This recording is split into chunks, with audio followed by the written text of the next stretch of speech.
बहुत समय पहले अरिंदम नामक एक राजा था जो अपने साहस और न्यायप्रियता के लिए प्रसिद्ध था। एक युद्ध में उसे एक रहस्यमयी साधु ने एक चमकदार तलवार भेंट की थी। साधु ने कहा था, यह साधारण तलवार नहीं है, यह बोलती है, लेकिन ध्यान रखना, हर शब्द पर विश्वास मत करना। शुरुआत में वह तलवार सचमुच अद्भुत सिद्ध हुई।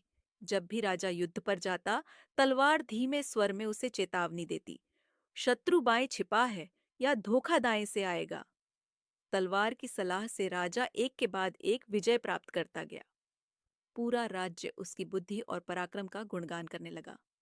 लेकिन एक रात, जब महल शांत था, तलवार ने राजा से फुसफुसाकर कहा, राजन, तुम्हारा सबसे बड़ा शत्रु तुम्हारे बगल में बैठा है।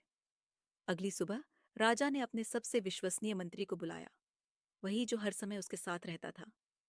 तलवार की बातों पर विश्वास कर उसने मंत्री को देशद्रोह का दोषी ठहराया और मृत्यु दंड दे दिया।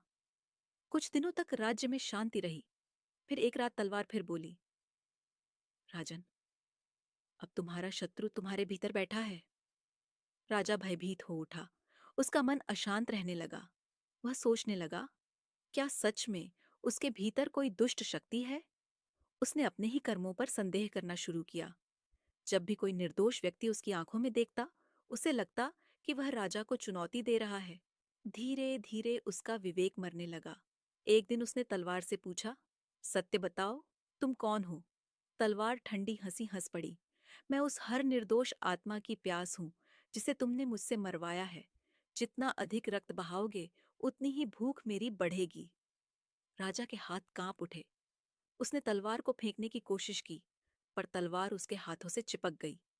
उसी क्षण तलवार ने चमक बिखेरी और उसकी नोक राजा के सीने में ढस गई। राजा अरिंदम वहीं गिर पड़ा। जब प्रातःकाल प्रजा ने देखा, तो सिंहासन पर राजा मृत पड़ा था और उसके बगल में तलवार पड़ी थी, जो अब पूरी तरह काली हो चुकी थी। संदेश: लालच और संदेह, चाहे जितनी शक्ति क्यों न दें, अंततः अपने स्वामी को ही निगल जाते हैं।